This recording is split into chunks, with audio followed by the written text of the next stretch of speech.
അമ്മ കയ്യൊന്ന് കാണിക്കും, കയ്യൊന്ന് കാണിക്കും. അരി ടു ഫ്രെയിം ലൈറ്റ് ഓവർ ഇത്തവണ കേരളത്തിന്റെ വോട്ട് ആവശ്യം, വോട്ട് അവകാശം തൃശ്ശൂർക്കാർ കേരളത്തിന്റെ ഹൃദയവികാരം മാനിച്ച്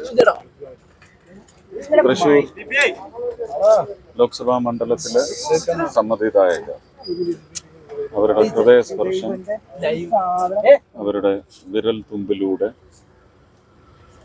താമരയെ തൊട്ടുമർത്തി തൃശ്ശൂരും അതുവഴി കേരളത്തെയും വിരിയിക്കും എന്ന ആത്മവിശ്വാസം മാത്രമാണ്. അതിൽ കൂടുതലൊന്നും ഇന്നൊരു പ്രചരണത്തിനായി ഞാൻ ഉപയോഗിക്കാൻ പാടില്ല. സന്തോഷം. എനിക്ക്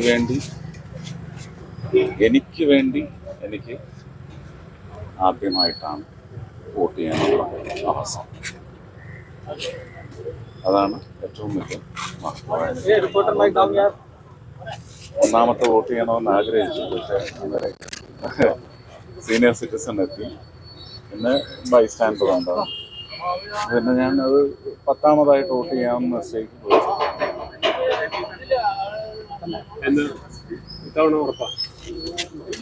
ഉറപ്പിക്കണ്ടേ? ഏതൊക്കെ ഘടകങ്ങളാണ് അനുകൂലമായി നിൽക്കുന്നത്? ഏതൊക്കെ ഘടകങ്ങളാണ് അനുകൂലമായി നിൽക്കുന്നത്?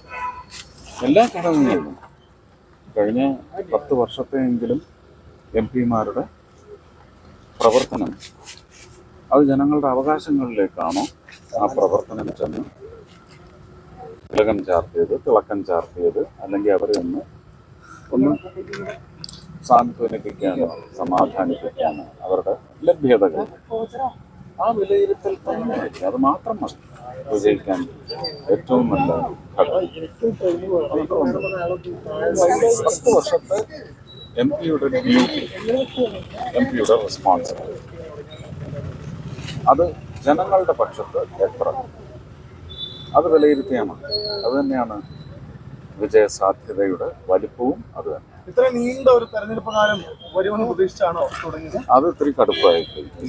ഒന്നാമത് അല്ല, കഷ്ടപ്പാടും മറ്റൊന്ന് ഇത്രയും ദിവസം ജനങ്ങൾ സഹിക്കേണ്ടി വരുന്നു ഈ ഒച്ചയും ബഹളവും. ഇത്രയും ദിവസം സമ്പർക്കമെന്ന് പറഞ്ഞ് എത്ര പാർട്ടിക്കാരാണ് കയറി ഇറങ്ങുന്ന വീടുകളിൽ? എത്ര ചെലവാണ് അധികരിച്ചു പോകുന്നത്? 95 അല്ലെങ്കിൽ 97 ലക്ഷമേ ചെലവാക്കൂ എന്ന് പറയുന്നു, ചെലവാക്കാവൂ എന്ന് കർശന നിർദ്ദേശം. എന്നിട്ട് ഇങ്ങനെ വലിച്ചു നീട്ടിക്കൊണ്ടുപോയി വെച്ചാൽ അത് വലിയ ഒരു ജക്സ്റ്റപ്പോസിഷനാണ്. ഒരിക്കലും ആ രണ്ട് അഭിപ്രായവും കൂടെ ചേർത്ത് പാർട്ടിയുടെ ഒരു പൊതു വിലയിരുത്തൽ എങ്ങനെയാണ് ഈ മണ്ഡലത്തിന്റെ സ്വഭാവം വെച്ചിട്ട്? ഈ മണ്ഡലത്തിന്റെ അല്ല, അവര് പാർട്ടിയുടെ വിലയിരുത്തലല്ല, അവരുടെ നിശ്ചയം തൃശ്ശൂർ വഴി അതുപോലെയുള്ള കേരളത്തിലെ മറ്റ് ലോക്സഭാ മണ്ഡലങ്ങൾ വഴി അവർക്ക് നേരിട്ട് അവരുടെ പാർട്ടിയുടെ പ്രതിനിധികൾ ജനങ്ങളുടെ പ്രതിനിധികളാവണം. അവർ വഴി കുറച്ചുകൂടി കാര്യക്ഷമമാണ്. പദ്ധതികൾ ഓരോന്നായിട്ടെടുക്കും.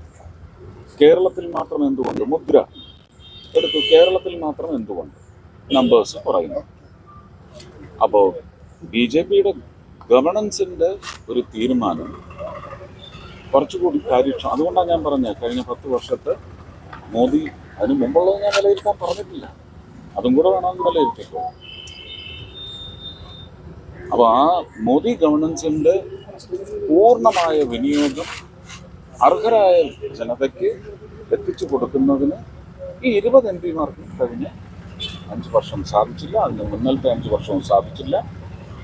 അവരുടെ സ്വന്തം MP മാർ വഴി അത് ചെയ്യണമെന്നുള്ള അവരുടെ ആഗ്രഹം, അവരുടെ പ്രതീക്ഷ, അവരുടെ പ്രാർത്ഥന, അവരുടെ ആത്മവിശ്വാസം. Thank you.